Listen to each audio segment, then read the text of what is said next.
Has someone ever stepped in when you were vulnerable and made you feel safe, only for you to realize later that safety had a price? Some predators don't hunt with teeth, they hunt with kindness.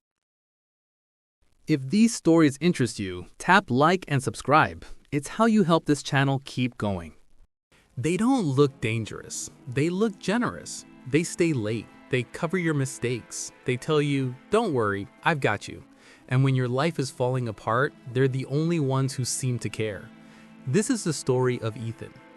Ethan's life had collapsed quietly. He was battling a severe depression, the kind that makes simple tasks feel like climbing a wall. At work, it showed. Deadlines slipped, small technical errors multiplied. His focus dissolved. He knew he was failing, and every mistake made the fog heavier. That's when Sarah noticed. Sarah was everything Ethan was not at that moment. Organized, respected, reliable, the kind of colleague managers trust instinctively. Instead of reporting him, she leaned in and whispered, "I've got you." And she did. For an entire year, Sarah became invisible scaffolding. When Ethan couldn't get out of bed, she covered his shifts. When he entered data wrong, she logged in after hours and fixed it. When a report was flawed, she quietly corrected it before anyone else saw. To Ethan, she wasn't just helpful, she was the reason he still had a job. Gratitude turned into dependency. He thanked her constantly, he trusted her completely. In a workplace that felt hostile and fast, Sarah became his safe place. Then, something changed. Therapy began to work. Medication stabilized him. The fog lifted. Ethan started performing again. Not just adequately, exceptionally. He stopped needing Sarah to double-check his work. He met deadlines. He exceeded them. His recovery became visible. Months later, the company gave him an award for resilience and performance. The office applauded. Managers praised him. His story became inspirational. Everyone was happy for him.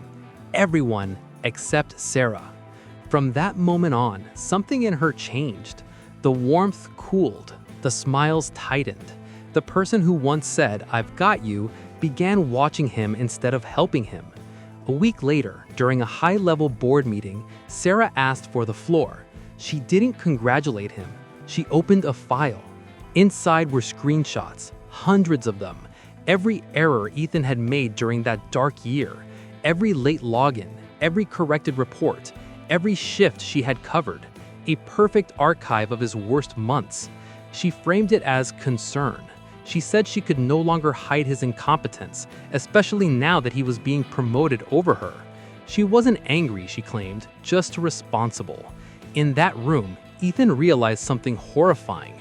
While he thought Sarah was saving him, she had been documenting him.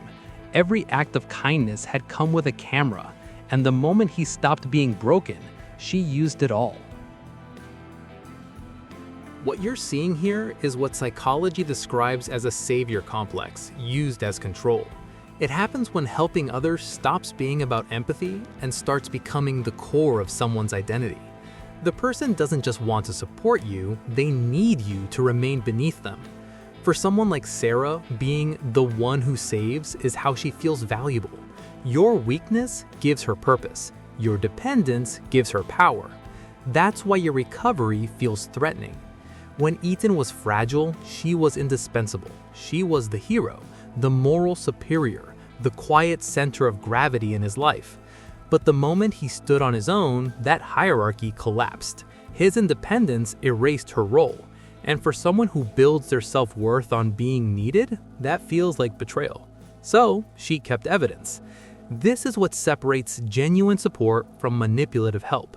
Real support wants you to outgrow it. It pushes you toward autonomy. It celebrates the moment you no longer need it. Manipulative help keeps score. Every favor becomes a debt. Every mistake becomes future leverage. Every act of kindness is archived in case you ever stop being small. The help is real. The intention behind it is not. A helper narcissist doesn't want to see you rise. They want to remain above you. And when you do rise, they don't feel proud, they feel abandoned. That's why they pull you back. So, how do you protect yourself from this pattern? Notice the direction of the help. Does it make you stronger over time or more dependent? Pay attention to secrecy. If someone insists on being the only one who knows your struggles, they're not shielding you, they're positioning themselves. And trust this instinct. Real support feels like a bridge. Manipulative support feels like a cage with velvet walls. One wants you standing, the other needs you kneeling. Have you ever realized that someone's help was actually a leash? Share your story in the comments. And if you want to keep learning how power hides behind kindness, subscribe and watch the next video.